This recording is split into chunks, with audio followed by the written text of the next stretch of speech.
So guys, Soni ने finally Sony Xperia 1 Mark 5 को China और यूके में लॉन्च कर दिया है, जो कि एक फ्लैगशिप फ़ोन है। इंडिया में ये फ़ोन लॉन्च नहीं होगा दोस्तों, बट इस वीडियो के अंदर हम इसी फ़ोन के बारे में बात करेंगे, क्योंकि इस फ़ोन के अंदर कुछ चीज़ें ऐसी दी गई है जो कि अब तक हमने किसी भी फ्लैगशिप स्मार्टफोन में नहीं देखा है। तो कैसा है ये फ़ोन, यहाँ पे क्या कुछ चीज़ें दी गई है, स्पेसिफिकेशन और फीचर्स वगैरह यहाँ पे क्या क्या देखने को मिलते हैं, प्राइस इसकी यूके में क्या रखी गई है, इन टोटल सारी चीज़ों की जानकारी इस वीडियो के अंदर मैं आपको देने वाला हूँ। तो उसके लिए चैनल पे अगर आप नए हो तो अपने इस छोटे भाई को सपोर्ट करो दोस्तों, चैनल को सब्सक्राइब करो एंड वीडियो आपको थोड़ी सी भी अच्छी लगती है तो लाइक जरूर कीजिएगा। ऑलराइट दोस्तों, तो सबसे पहले अगर हम इस फोन की बिल्ड क्वालिटी और डिज़ाइन के बारे में बात करते हैं तो गाइस सोनी एक्सपीरिया 1 Mark 4 वाला डिज़ाइन इस फोन के अंदर भी कंटिन्यू किया गया है। आगे पीछे उसी की तरह इस फोन के अंदर भी ग्लास देखने को मिलते हैं, जिसके ऊपर कॉर्निंग गोरिल्ला ग्लास विक्टस 2 वाला प्रोटेक्शन लगा है। बॉक्सी टाइप का यहाँ पे भी डिजाइन देखने को मिलता है दोस्तों। टॉप लेफ्ट में यहाँ पे भी back side triple camera setup दिए गए हैं और फ्रेम मेटल का देखने को मिलता है। बट अगर हम इसके थिकनेस और वेट के बारे में बात करते हैं तो ये पहले से थोड़ा सा थिक और थोड़ा हैवी हो गया है। 8.3 mm का यहाँ पे थिकनेस दिया गया है और 187 ग्राम इस फोन का वेट है। बाकी फ्रंट के बारे में बात करते हैं तो यहाँ पे भी आपको ग्लास देखने को मिलते हैं और एक्सपीरिया 1 Mark 4 की तरह इस फोन के अंदर भी ऊपर और नीचे के साइड मोटे मोटे बैजेस दिए गए, जिससे हो सकता है कुछ लोग डिसअपॉइंट हो जाए। लेकिन ओवरऑल दोस्तों मेरे को पर्सनली फोन काफी गुड लुकिंग लग रहा है, डिजाइन और लुक्स वाइज बहुत अच्छे देखने को मिलते हैं। डिस्प्ले के बारे में बात करते हैं तो गाइस इस फोन के अंदर 6.5 इंच का एक ओलेड डिस्प्ले दिया गया है, जो कि 4K रेजोल्यूशन के साथ आता है। अब तक हमने मैक्सिमम 2K रेजोल्यूशन वाला डिस्प्ले देखा था, बट यहाँ पे 4K रेजोल्यूशन वाला डिस्प्ले दिया गया है, जो कि अपने आप में काफ़ी बड़ी बात है। 10 बिट्स का डिस्प्ले है दोस्तों, जहाँ पे 1.07 बिलियन कलर्स के सपोर्ट देखने को मिलते हैं और HDR10+ वगैरह का भी सपोर्ट यहाँ पर दिया गया है। तो कलर्स वगैरह जो है वो इस फोन के अंदर काफ़ी अच्छे निकल के आएंगे। मतलब जब भी आप इस फोन से वीडियो देखोगे, मूवी एंजॉय करोगे तो एक्सपीरियंस काफ़ी अच्छा रहने वाला है। बाकी स्मूथनेस के लिए यहाँ पे 120 हर्ट्ज का फास्ट रिफ्रेश रेट भी दिया गया है और डिस्प्ले के ऊपर कॉर्निंग गोरिल्ला ग्लास विक्टस 2 वाला प्रोटेक्शन भी लगा है। तो डिस्प्ले की क्वालिटी जो है वो भी दोस्तों मेरे हिसाब से काफ़ी अच्छी है। परफॉर्मेंस के ऊपर आते हैं तो गाइस इस फोन के अंदर Qualcomm Snapdragon 8 Gen 2 वाला प्रोसेसर लगा है, जो कि Qualcomm का एक फ्लैगशिप प्रोसेसर है। 3.2 GHz की क्लॉक स्पीड पे ये चिपसेट रन करता है और 11 लाख से अधिक ये AnTuTu स्कोर निकाल कर दे सकता है। तो नो डाउट परफॉर्मेंस जो होगा वो इस फोन में बिल्कुल मक्खन के जैसा होगा।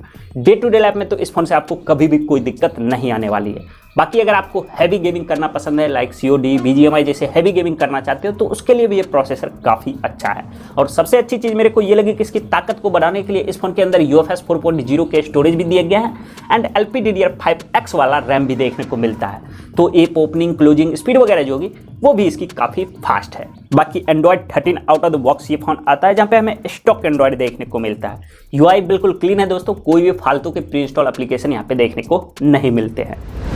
अब गाइज अगर हम इसके बैटरी कैपेसिटी के ऊपर बात करते हैं तो गाइज इस फोन के अंदर 5000 mAh की बैटरी दी गई है, जो कि मेरे हिसाब से अच्छी चीज़ है। बड़ी बैटरी है तो एक नॉर्मल यूजर्स को लगभग 1.5 से 2 दिन का बैकअप आराम से निकाल कर दे सकता है। बाकी इसको चार्ज करने के लिए यहाँ पे 30 वोट की फास्ट चार्जिंग का सपोर्ट भी दिया गया है।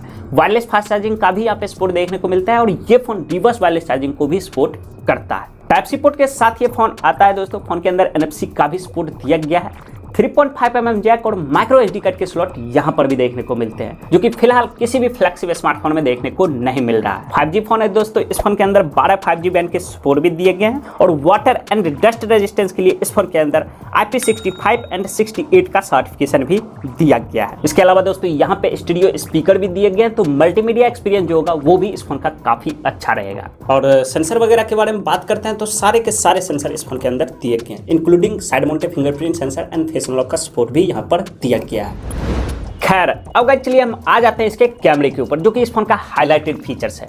तो गाइस पीछे की तरफ यहाँ पे ट्रिपल कैमरा सेटअप दिया गया है। मेन कैमरा 48 मेगापिक्सल का है, जो कि एक वाइड एंगल लेंस है और यहाँ पे OIS का भी सपोर्ट दिया गया है। दूसरा कैमरा यहाँ पे 12 मेगापिक्सल का दिया गया है, जो कि एक अल्ट्रा वाइड एंगल लेंस है एंड तीसरा सेंसर भी यहाँ पे 12 मेगापिक्सल के ही देखने को मिलते हैं, जो कि एक टेलीफोटो लेंस है और यहाँ पे भी OIS का सपोर्ट दिया गया है। बाकी सेल्फी के बारे में बात करते हैं तो वो भी यहाँ पे 12 मेगापिक्सल के ही देखने को मिलते हैं, जो कि एक वाइड एंगल लेंस है और इस सेंसर से भी आप मैक्सिमम 30 FPS पे 4K वीडियो रिकॉर्डिंग ही निकाल पाओगे। तो कैमरा सेटअप जो है दोस्तों वो मेरे हिसाब से काफी अच्छा है, कोई भी इसको क्रिटिसाइज नहीं कर सकता। और ये जायज ऑप्टिक लेंस के साथ आता है, तो फोटोग्राफी जो होगी वो भी इसकी नेक्स्ट लेवल रहेगी। बाकी दोस्तों बैक साइड के तीनों सेंसर से आप मैक्सिमम 120 FPS पे 4K वीडियो रिकॉर्डिंग भी निकाल पाओगे। वैसे दोस्तों एक चीज बताना भूल गए, इस फोन के कैमरे के अंदर एक नया सेंसर भी लगा है एक्स मोड टी करके, जो कि डुअल पिक्सल के ऊपर वर्क करता है और ये पहली बार किसी फोन के अंदर देखने को मिल रहा है, जो नाइट फोटोग्राफी को तो काफी इनहेंस करता ही है। इसके अलावा बाकी फ्लैगशिप स्मार्टफोन के कंपैरिजन में इसके नॉर्मल फोटोज एंड वीडियो की क्वालिटी भी काफी अच्छी निकल कर देता है।